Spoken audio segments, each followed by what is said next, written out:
Hello, everyone. Thank you so much for joining us for today's volunteer lunch and learn. Today, we are going to be talking about grants and the information we collect and how it relates to volunteers.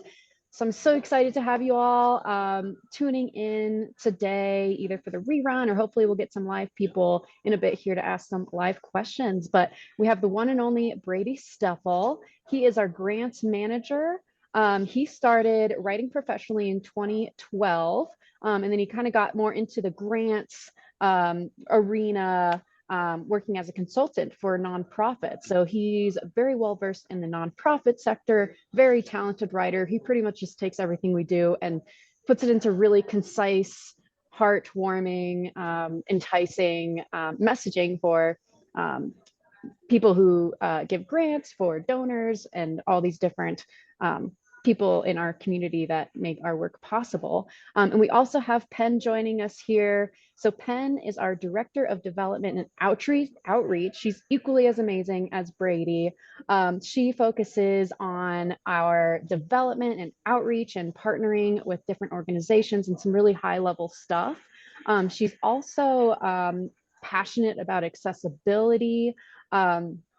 She's been on the Insight Skills Center Board of Directors. She's a member of and a leader trainer with the Lions Club International. So she is so involved in the community, so amazing at what she does. She's the visionary behind our amazing hikes and our concert in the dark and so many more things. So I'm so excited to introduce them to you. And I'll pretty much give you guys the floor to kind of just talk about what you do and how it relates to volunteers. So take it away and I'll answer any questions in the chat.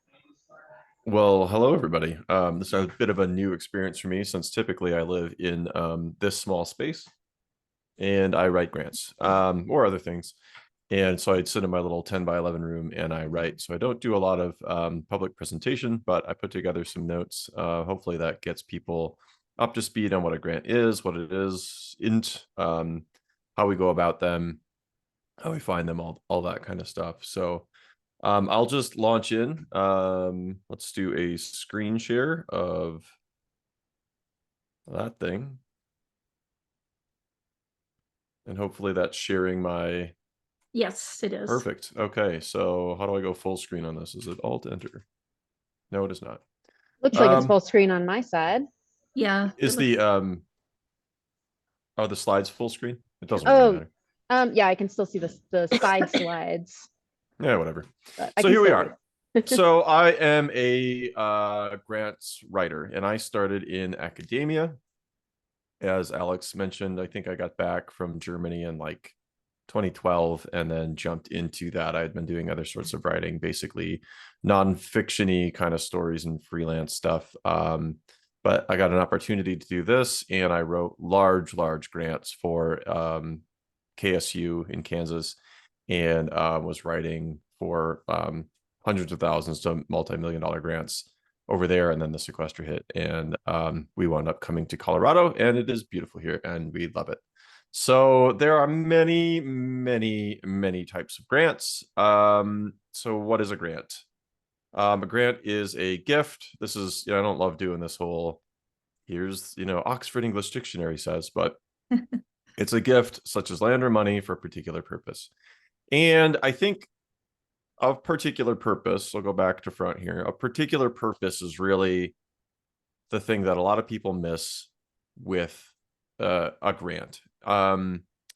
So you've got a government, and that could be the state, it could be the federal government, it could be a city government, it could be the counties coming together, it could be multiple governments coming together. You could have collaborations otherwise. You've got local foundations. Frequently you'll have a family foundation, like Schlesman, which I'm working on currently, which was set up in the 50s. They must have been exceedingly wealthy because they've given out $100 million and they're still giving out money. So there's organizations like that are now past the first generation and into, I think, the fourth generation as a family foundation. And the people that set it up have long since passed on, and their grandkids or great grandkids could be operating it, and they don't have time, and they're not as wealthy as the people who started it. So there's like all of these different layers of grants. So you've got different types, and you've got grants that come from a single city or can be open to a single city. I live in Longmont, so there's grants that are just open to Longmont.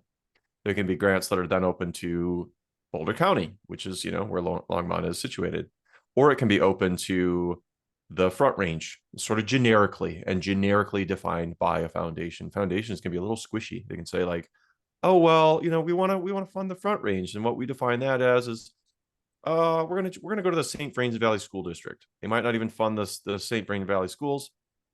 That could sort of be their loose definition. If somebody on the edge of that sort of steps in, they could give them money. So that's kind of their thing. So you've got all of these different ways that grants can be issued, and like can be subsidized by us as taxpayers, or it can be people that set up foundations, or in the case of the April Fund, I think it's ladies who just get together and say, we want to do good things with the money that we've earned over the course of our lives. So it's anything, but particular purpose. This is the big thing. So granting institutions decide their purpose, or the government says, this is your purpose. So a city council might say, you have to spend money on this. And then they are for a very specific term, usually a year, sometimes 2, sometimes 5. That's kind of the end of it. Anything's, all bets are off if you're talking with large federal government things, but typically we would write a grant anywhere from $1,000 to, I don't know what our biggest one is, realistically, $25, $30, $50,000 if we're being optimistic. You would write that and you say, over the next year, we want to do this. And we would say, we know that you want to fund these areas. We're trying to do these things in that area. And they're looking to maximize their investment. So these people, say you've got a group of ladies who are like, okay, over the course of our life, I was a nurse, you were a teacher. We really want to fund scholarships for future teachers or for future nurses, or we want to invest in that in some other way. That money would have to very specifically be said to go there. And frequently there's reporting on the back end. So grants come from this pool of money. It's divvied up. It's a competitive process. We write grants saying there's a need. We fill that need. We do it the best out of anybody. So how do we find these things? Mostly it's established relationships. So when I came to AINC in 2022, 1, 2, I don't know, Penn. I can't tell time. 2021. 2021.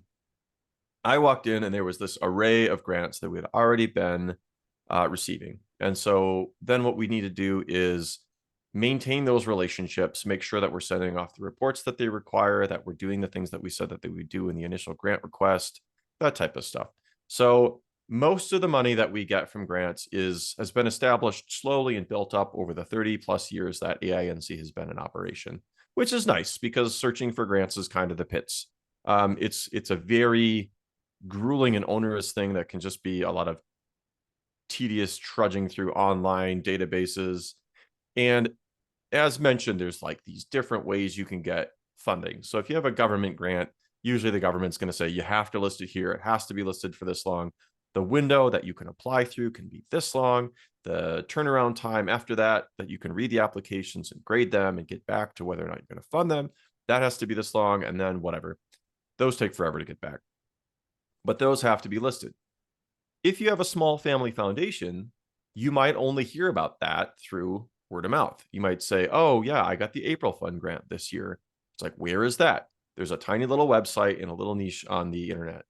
Some others don't even have any. So you have to find a number and actually call somebody up and they say, oh yeah, okay, well, Bill and Ellie are out this weekend, but they're going to come back. And if you'd like to talk to them, maybe you could call back next Tuesday. They're usually in the office between 9 and 12, but he works as an accountant. So just make sure that you know that he might be with a client. It could be anything. You could have a guy that manages 20 different grants at the Denver Foundation.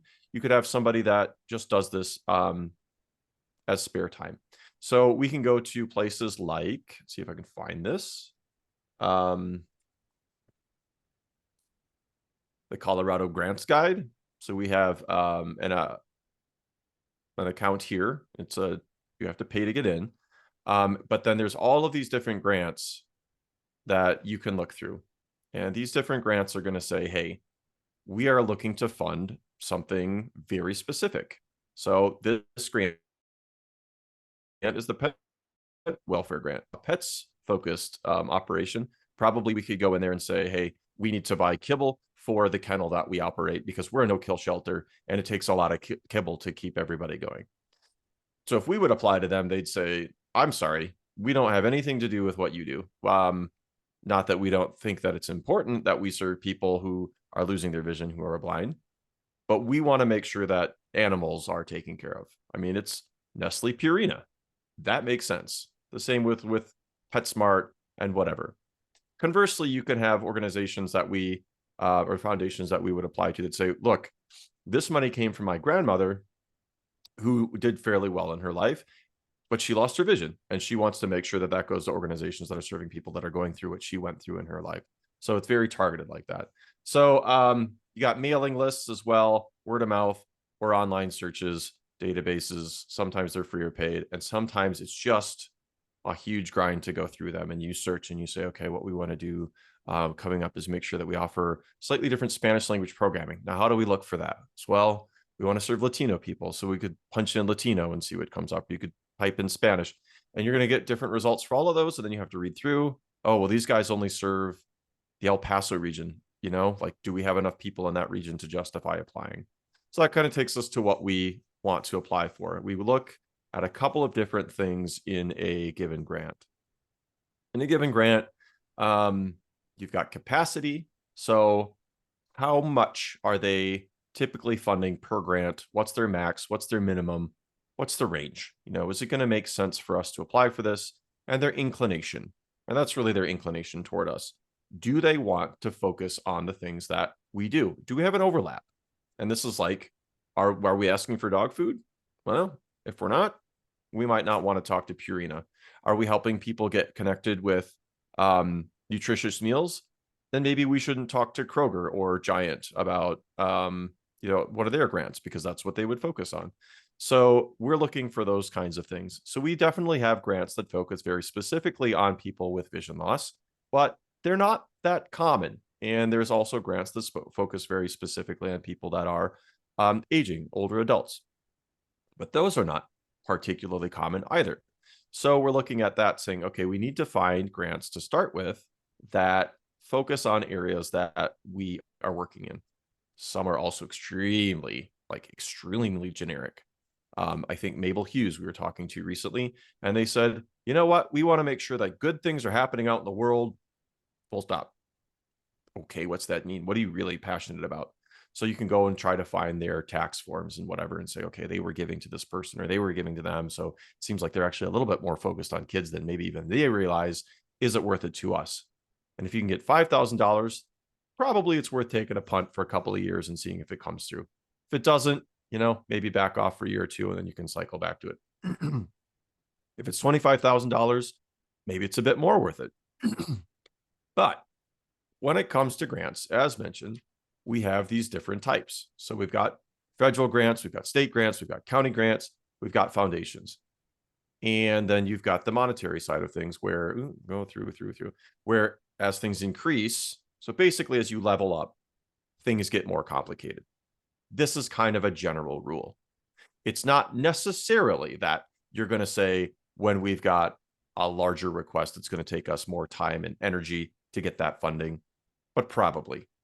And if you're going from a city up to a county, up to the state, up to the federal level, each one of those rungs up the ladder is going to take a bit more time for you to get a good application, a competitive application submitted to get selected for funding. So you're looking at that saying, okay, I can write to the April Fund, which I mentioned several times. I think it's 2 pages, maybe 3 pages. They say, give us something that's 2 to 3 pages, pretty free form. Give us a little bit of financials, whatever. About $3,000 is their average, $2-3,000. So we say, okay, I can bang that out pretty quick. For me, that's 1 to 3 hours, 1 to 4 hours, depending if a lot of new things are happening or if I can kind of say, it's kind of the same thing that I've been writing. Now, if we have a grant that we were going to apply for that is $80,000 across the state of Colorado, we want to do a new program with that, then we're looking at a serious commitment. That could take a full week or more of writing.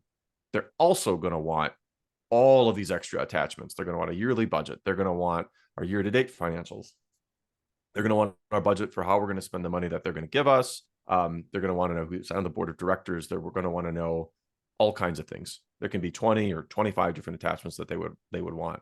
give us a story, give us your annual report, give us a newsletter, give us all kinds of stuff. So those attachments are very common as well. I could dig up the Colorado Common Grants application as well, since I'm on the site, give you an idea of a bit more what happens on the back end there. So we're on this website. We'll do Colorado Common Grants application. Fortunately, a lot of these are standardized. So we've got this scope creep. Oh, and the other thing that I wanted to mention before we move on to this whole what's the application look like is we want to make sure that we're not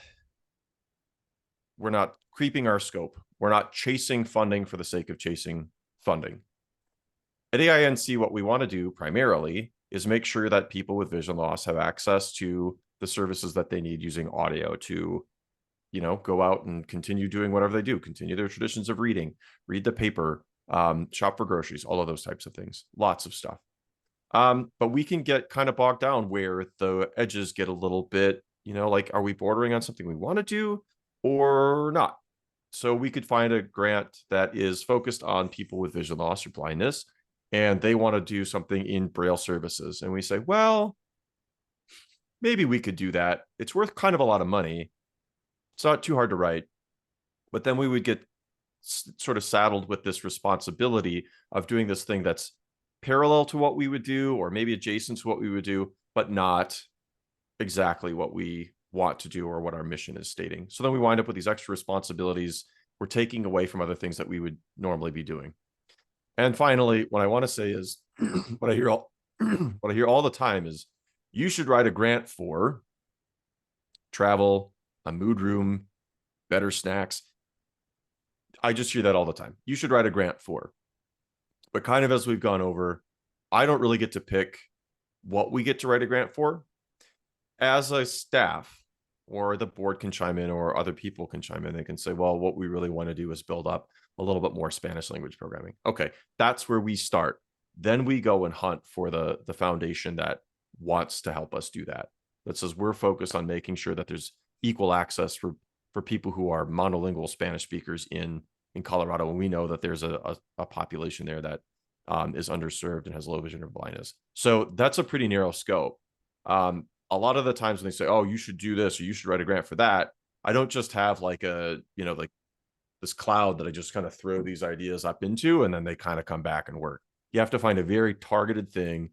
You know, if like when my grandmother passed, they said, okay, what should we give the money that we got from the funeral to? Where should we give that?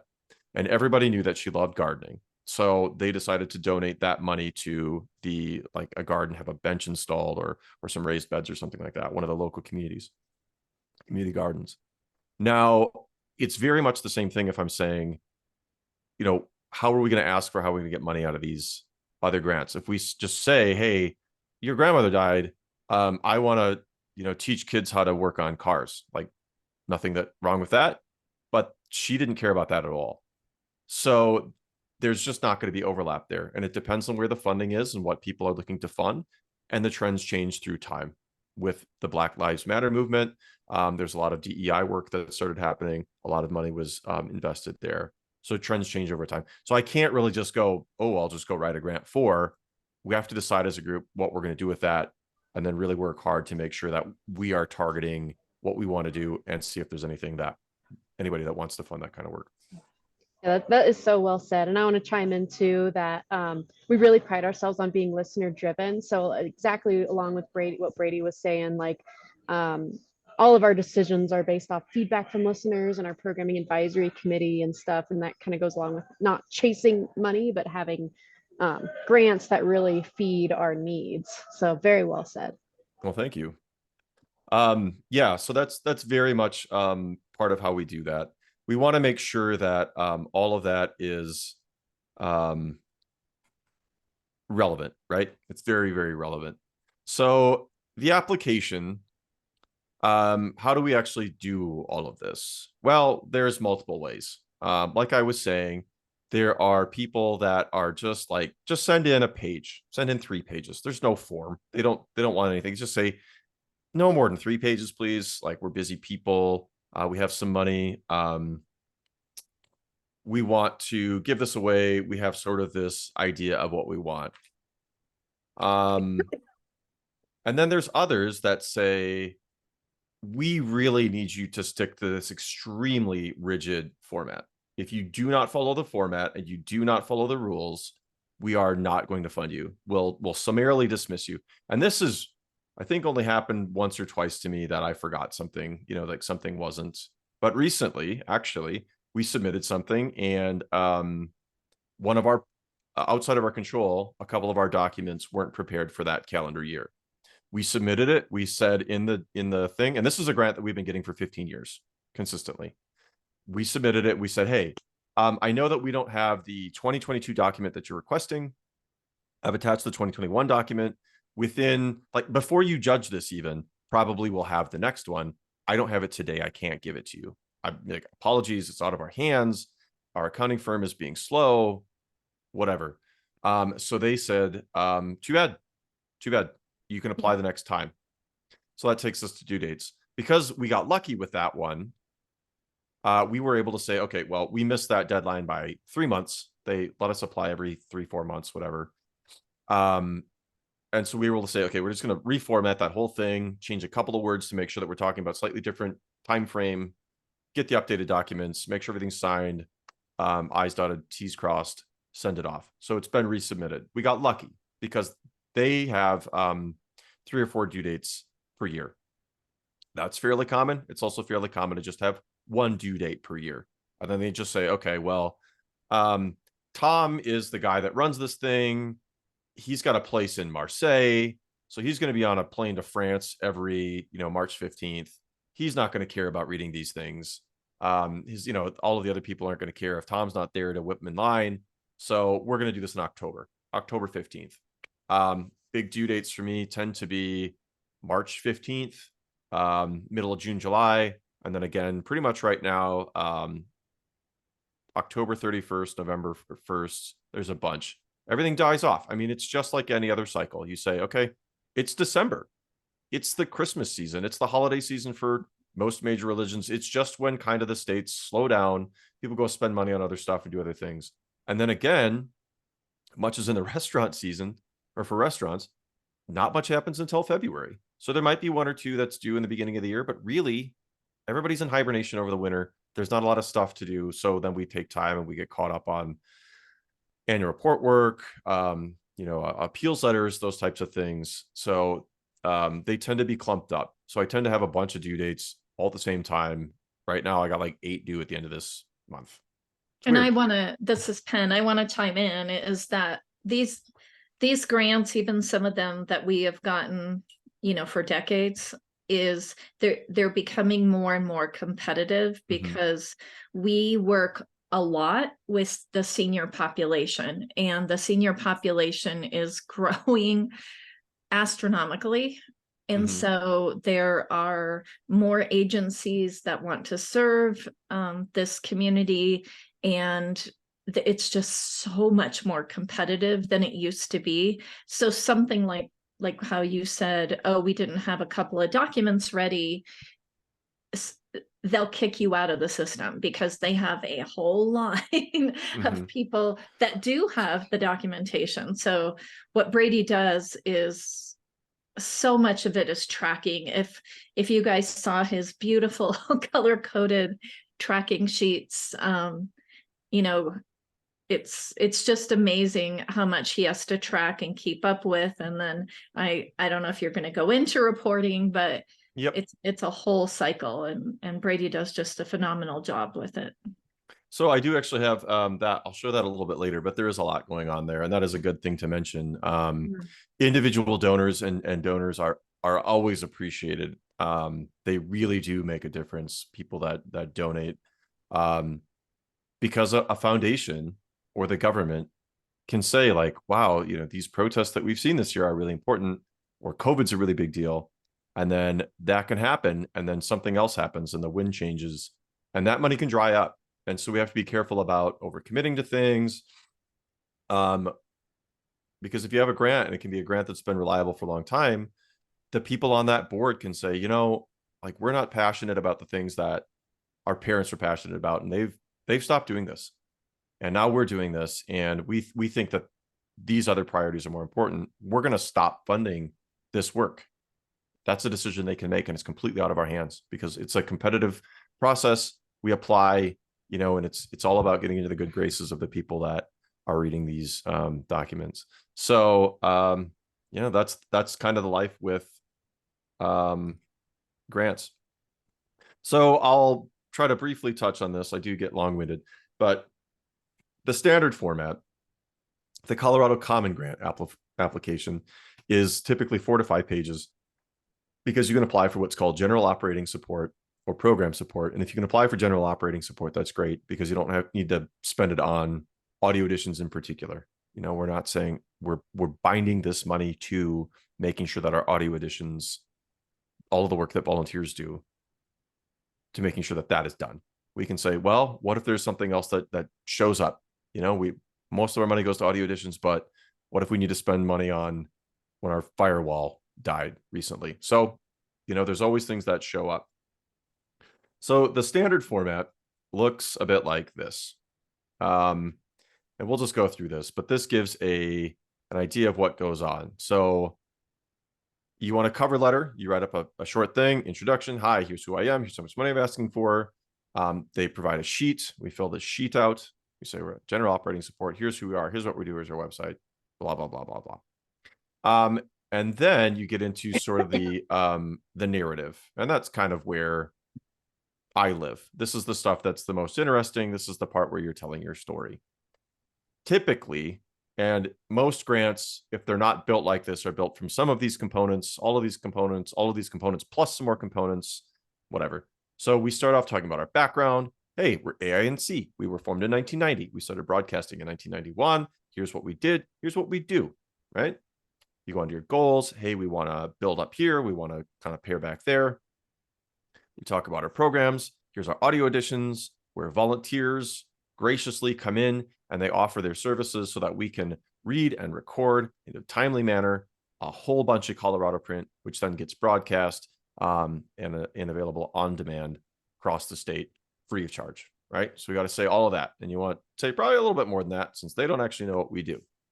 And then there's a program request. So you can add a little section if you're doing for a program or project, which would be a tightly bound thing that you're talking about. So, we're working in Broomfield, or we've got a thing where we want to launch a pilot that would test out echo shows, which is the thing we talked about for a while. We talk about our evaluation. We say, okay, our volunteers are offering thousands of hours every year to make sure that this happens. We get this much in kind. We get hundreds of thousands of dollars in kind value from that work. We know that we're being successful because here's our survey results. We know that we're being successful because across the state of Colorado, we can see this is how many people are plugging in, listening for how long, all of those types of things. So we want to show that. We want to show that not only are we doing the work, that people are using the work and benefiting from the work. So we try to tie that in. And then collaboration is always huge. So what grant funders want to see is that you work in tandem with organizations and that you're not duplicating your services as much as is possible. I mean, if you need to have an office where people can come in to, say you're offering food. You're going to have an organization in Longmont. You're going to have an organization in Boulder. You're going to have one in Denver. It may be the same, under the same umbrella. It may be entirely different. But that type of work is very regional, and you just can't broadcast it across. What if we're doing something like what we're doing, and we're saying, okay, AINC offers these audio editions. Well, if somebody else was offering the newspaper in this human-read way, in a timely way, and we're both doing it, we're competing with each other, they'd want to go, why in the world are you doing that? So we want to make sure that we can show that we work with people to make sure that we're covering all of the bases. At the same time, we're not wasting any of the money. And that's probably what it comes down to more than anything else. People want to know that they're investing in a high return sort of work. Inclusiveness is always big, pretty obvious. What are we doing with DEI? Board and governance talks about who's on the board, what they do, how long they can serve. Volunteers, the things that I just mentioned, we have this many volunteers, they do this wonderful work. Without them, we couldn't operate. Planning, and then an optional section where you can stuff in a story talking about, oh, my name is so-and-so, I live in Federal Heights. I can't watch the TV because I have a little bit of vision, but I get headaches from it. So what I do is I listen, and then I listen to the city where my daughter lives, and I can catch up on news, and I can say, hey, did you hear somebody tried to rob a bank in your area? And that gives us something to talk about. So I can keep up with my daughter. And this is actually more or less a true story. I embellished a little bit about the bank robbery. But this is a comment that we got from a listener saying that it's wonderful that she can keep up on the news in her area, but also where her family lives, so that she can call and has something to chat with her family about. So the stories are wonderful. They go on. And then into the stuff that's a little less interesting: organization budget for the whole year, program budget, year-to-date financials, major contributors. So here we talk about everybody that's funding us. Here we talk about the value that volunteers are offering, a list of board of directors, our letter from the IRS saying that, hey, we're legit, our anti-discrimination policy, key staff, our annual report, evaluation results. And this is probably half of the things that we may be requested to actually offer, because every foundation is a bit unique. Some actually ask for just this. It's a small group. Most of the places that we apply to ask for this, part of this plus more, something like that. Or like I said, just some sort of loose format. You get outside of Colorado, all bets are off. All bets are off. It can be a non-standard format. Like I said, literally 2 pages. That's just completely open field, or up to 50. Just depends on the foundation, the money, the location. Some like stories, some like data. This really depends on who's reading it. I mean, my wife has a PhD in physics and wants to hear the story through data. I like a little tearjerker, so we're a little different. And that just really depends on who's there, and you don't always know, because you can't always open those lines of communication. Some of these places are very transparent. You can pick up the phone, you can find somebody who works directly with this work, and sometimes it's held at a bank like Wells Fargo. If you call, they'll say, yep, that's one of the funds we manage. Feel free to apply. And that's literally all you get. So Brady, I have a question for you. This is Alex speaking. Yep. So a question I get kind of related to like stories and testimonials I get often from volunteers, that if you could touch on would be awesome. In what ways do volunteers contribute to like the storytelling, like in terms of the hours that they log? Is there testimonials from volunteers, things like that? If you could touch on that a little bit, that'd be great. Yeah, one of the biggest pieces is really what foundations, what people want to know is, are they going to invest in something that's got a high return on their investment, right? So if they offer us $10,000, we can say that we're leveraging that out super far, because a lot of the work that we do is volunteer time. It's huge. And so we say, look, we have 144 hours of content, give or take, that come out every week. And some of that we get non-duplicated because we get it from other organizations that they provide for us. But most of that, honestly, comes from the volunteers. So a huge thing that we talk about is, look, what we do is make sure that volunteers are there and they're ready. So when the sales ads come out, they're there and they're prepared to read that, get that uploaded, and then it goes through Alex to make sure that it's out into the world in a timely manner. Because a day-old newspaper is a little relevant. A week-old sales ad is completely useless, right? We have to be timely and relevant. We could not afford to pay people to do this. This would simply not exist. Yeah, and this is Penn. I'm going to go along with that, is that we absolutely could not do what we do without the volunteers. And you volunteers are our biggest asset. And when you come back to stories, it's one of the reasons we do whatever we can to acknowledge our volunteers. That's why we have our volunteer of the month.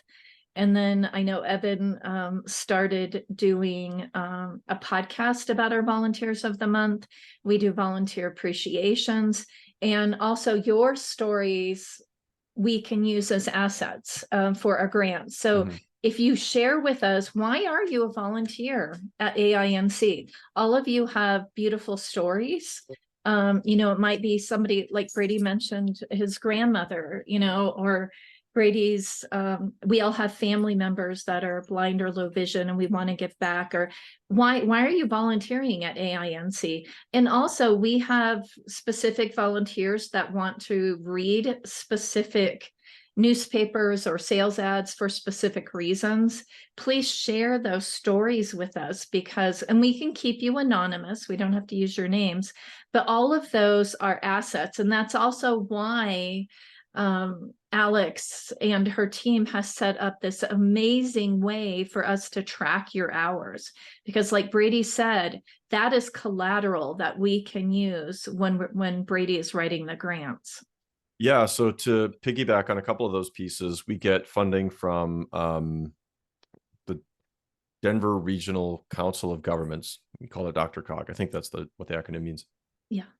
And what they want to see is that we're leveraging out the funding that they're giving us very explicitly. And so when hours are logged, it goes into the system, we track it monthly. And they say, how much are we giving you? How much are you getting in support from a grant that would also cover part of this work that you're doing? And how much in-kind value are we showing? And we have to show that every month when we ask for our reimbursement. And so we go in and we say, look, we had this many hours, it was, it's worth this much money, and we had all that. So that is a big piece of it. And when we do a grant like Disabled American Veterans Grant, they say, tell us a story about, a veteran in your organization. And that can be somebody that we serve, but we've also talked about the volunteers, because we do have veteran volunteers who come in and offer their, so those types of stories, particularly when we talk about the impact that it has on you and why you're doing it and the impact that we're having on the people that we serve, those are great. So we do wind up talking a lot about those. And anytime we have ones that go a little longer, because in our survey results, we can get, what ranges from the written equivalent to a thumbs up emoji to a wonderful story that somebody submits. And if you have somebody saying, hey, this is great, I love this, I've been able to use your smart speaker for this, or, it helped me deal with some of the issues I was having after my mom got sick when she lost her vision, and it's been really meaningful for me to give back to that community. Those make a huge impact, and we can share them in our newsletters, we can share them in our annual report, we can share them with grantors anytime we can. And if there's no space for them, try to make space. We really do. And that can be an issue, because like I showed that Common Grants application, and you can look at that and say, there's no place in here for a story. Well, you got to kind of find one, because the human element can mean so much more than data. To my wife, who has a PhD, the data might mean quite a bit. But to most of us, we don't read data as well as we read a nice story. So it does make a difference. So if you have stories to share, by all means, and maybe we should do a better job of inviting you to share your stories, but we do appreciate hearing them. And I'll say too, on the volunteer portal, we do have a little section for testimonials. If you want to leave it there, or just email us or call us, whatever you prefer. Another question I have for you, Brady, that I've got this question from volunteers as well, is does the quality of, for example, the reading or the recording, do grants funders, do they look at that, and does that impact like the chances of getting a grant, or the chances of keeping a grant, or our standing with the grantor? I would think so. I think one of the things that I do spend a lot of time talking about is how we have an addition process, and how we go through the work of just kind of following up with people every once in a while and saying, let's hear what they're doing. And, oh, gee, maybe their cord isn't plugged in quite right, or maybe, there's a hum because some weird other application, or maybe there's roofers, and maybe it needs to be re-recorded because you can hear the roofers pounding in the background. Yeah, and it is a full circle. So like when we're out doing outreach for new listeners, and we always talk about how professional our volunteers are, and that we have this whole vetting process, and we make sure that our listeners are receiving the absolute highest quality recordings, and then that, as our listeners grow, it kind of is a full circle. Brady uses that data and that's a huge in our grants. Yeah. And so if it's a very poor quality we will lose our listeners, and therefore then our data goes down. Yep. And it's harder to get funding. So I think so that's probably like an indirect way of describing it, but a more direct way of saying what kind of impact it has. Yeah. If AINC is out in the world and we're just sort of, like a hazy kind of fuzzy recording goes out and you listen to it and it's hard to hear, and maybe you've got a little bit of hearing loss too, and it's like, geez, I can't really make this out. I'm not going to use this. This is kind of nonsense. Well, then yeah, probably people won't listen as long, and they might not come back. But we've made a lot of efforts in recent years to make sure that our sound quality, just the quality overall of everything that we're doing, everybody's pushed really hard to make sure that that's high. And the volunteers that we have really come through to make sure that that is exceptional. And that makes a difference. We've seen really great growth in the amount of active registered listeners that we have, the amount of plain listenership that we have in terms of length of listen, the frequency of listen, number of downloads, all of those things. And I don't think that that would be the case if we weren't working so hard on the quality side of things. It's so vital. So I can say, oh yeah, well, we listen, we do, we go through and we pay attention to what people are doing. But where the rubber really meets the road is, how many people can we serve? Are they using it? Do they enjoy it? Do they need it? Do they feel like it's making an impact in their lives? And people do feel like that. So that's a huge piece of it. Absolutely. And speaking from the programming department as well, I know some of you, either if you're a current volunteer listening to this or a new volunteer about to be onboarded, if you're doing something that we believe is decreasing listenership or not up to our standards, we will let you know. We will offer retraining. You're not going to be in trouble, but we offer so many opportunities for retraining, and we've really been focusing on that in the last couple of years. So if you haven't heard from us with feedback to be better, that means you're doing well. So just wanted to throw that out there. Yeah, so we'll wrap up the application process because I am super long-winded. So submission can be anything from, hey, email me a PDF, email me a stack of PDFs or a Word file or something, to an online portal, to snail mail. Yeah, not many people use snail mail anymore, but we do have one granting institution that says, hey, we want to see your audit, we want to see all your tax forms, we want your narrative, we want all of this stuff. And we also need 7 copies of this to give out to everybody that is going to read it. So that means we had to mail out about 600 pages of grant copy for one application. And this, again, is exceedingly rare, but it does exist. So it can range from anything from 2 pages in an email as a PDF or a Word file to a literal box of paper that's, like a ream of paper that we submit. So all of those things are possible. Lead times on these can be anything from 2 weeks to 4 months. Like I said, if it's a small organization that reads these quick, it's done. If it's government, particularly federal, they get longer. So it can take a long time. Tracking and communication. Yeah, so this is really the fun stuff. This is where things get really, really exciting for everybody. Basically, I'm gonna hide a couple fields in here. We can just scroll over a little bit to talk about like what we're doing. So I have all of these different pieces that I track, and I say, okay, I have all of these different deadlines. This is how I organize my my days and weeks and months. And I say, okay, well, it's coming up toward 11/1. Okay, so I got 11/1, I got 11/10, I got whatever. I got one here for October 31st. So we say, okay, we've got all of these. And then I say, here's about how much we can ask for each of these. The likelihood can be very, very low to the point where we don't even think that we're going to get anything. But if you're looking to grow, you have to try out some low odds ones. And then we track if they're here. And then you can say, are they a foundation, a jurisdiction, or whatever. And this, I think, is basically all public. So what I'll do is I'll say, okay, we got a foundation. It's due on this date. We're asking for this much. They actually gave us this much. Here's when it was submitted. I forgot apparently to put in the day that it came back. But then we put all of these different pieces in saying, okay, we've got these different things. We track it, auto calculates, all those types of things. So this gets very, very big. So this is 2023. These are the things that I have worked on and I'm still working on in 23. So there's quite a few of these. So that's tracking. And then the funders list, I have to send off a whole list saying, hey, here's the funders list, various pieces in here. You track how much you get. You send off a little form that says, hey, here's what I think nobody likes to eat in an empty restaurant.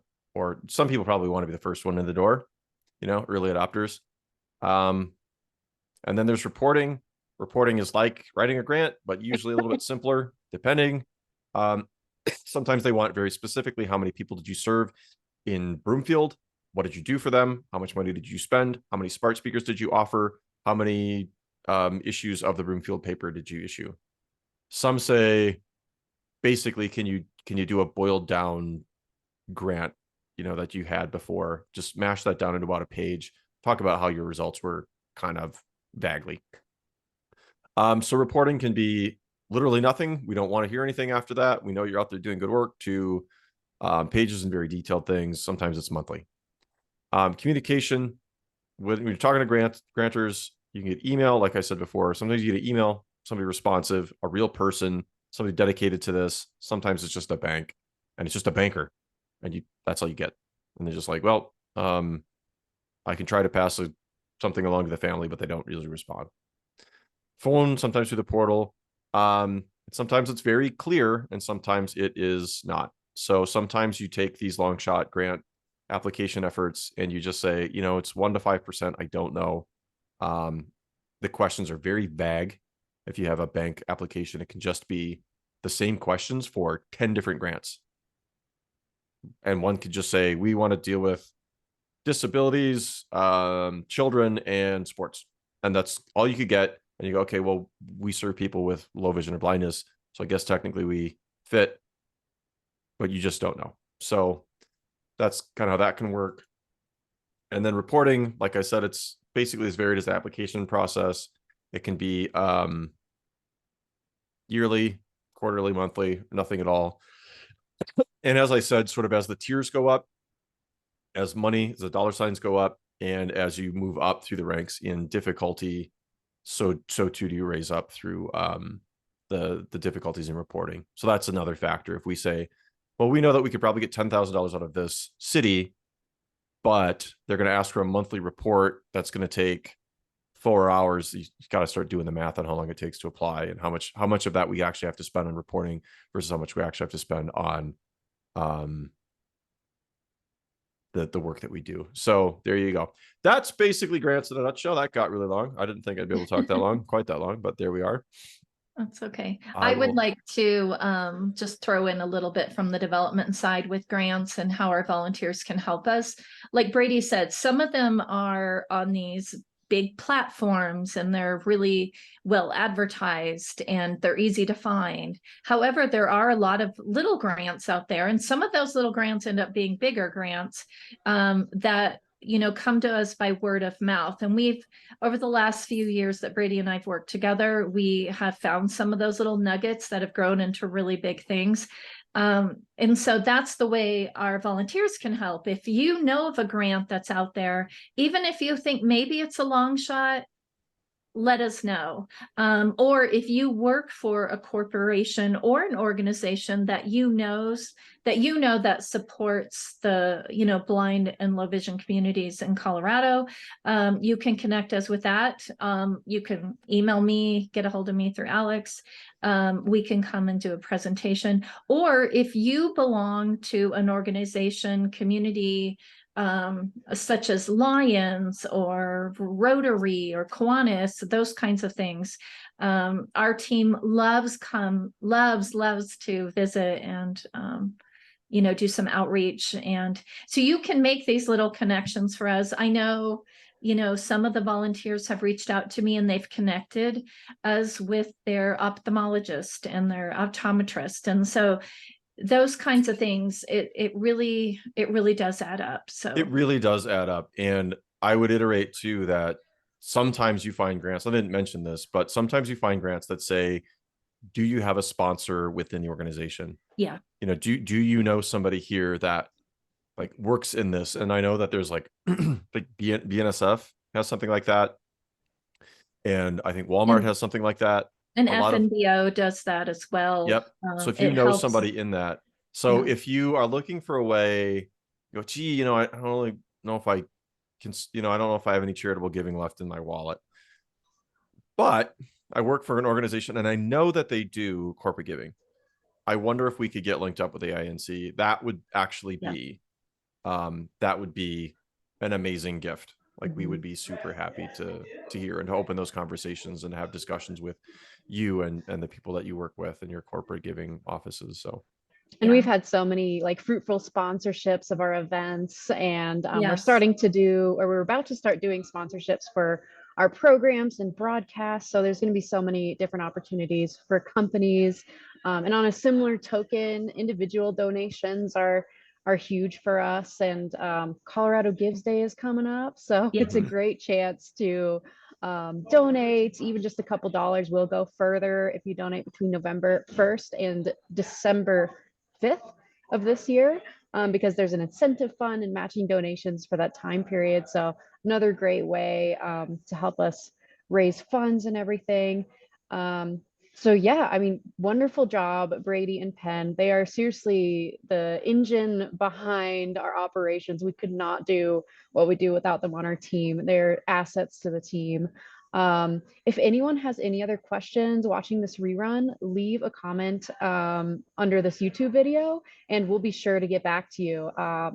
Or just send us an email, whatever you prefer.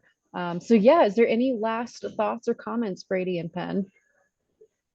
Just thank you. I mean, I know you hear it from us quite a bit, but you can't hear it enough. We absolutely could not do this for 30 plus years. I'm somebody who is blind and low vision, and I've been a listener of AINC for decades. So I know both sides of this organization. It's a beautiful organization, and the volunteers here, and it's always such great pride for me when I tell people that we have volunteers that have literally been with us for decades. And that is extremely rare in nonprofits to be able to keep those volunteers for that long. So thank you, thank you, thank you. Yeah, I have to say, and the human element that comes from this work, every once in a while you find something, because people don't, because I live in this little room. It's always very appreciated, but then I hear the human stories. I was actually shopping for a new bicycle, and the guy said, "Hey, I just wanted to mention my wife who recently passed of diabetes." And he said, "You work for AINC, right?" And I said, "Yeah." And I was just like completely taken aback because nobody ever calls this out. Yeah, my wife had diabetes and she lost her vision, and she, through the last years of her life, she really relied on that. And I just wanted to say thanks. And that shook me, because I don't ever go out in the world. I don't ever talk to people. I don't hear these stories. So it's like, wow. So you hear that, and it does make a huge difference. So I appreciate it, but there are people out in the world that appreciate it in a whole different, more visceral, more meaningful way than I can ever express. So yeah, I iterate. Thank you. Absolutely. And also, if any of the volunteers out there, if you want to see more of the impact we have, I encourage you to check out our statistics education series we had a few months ago. It's on our YouTube channel. Also, keep an eye on our blogs and our social media posts and emails, because we're always sharing testimonials from listeners, stories. If a listener contacts us about your specific program, whether it's bad or good feedback, we'll always share that with you as well. So yeah, it's pretty incredible seeing your impact that you have on the community every day. And yeah, we cannot thank you enough for your contributions. All right, well, I think that's it for today. Thank you so much for tuning in. Thank you, Penn and Brady, and let's all stay in touch.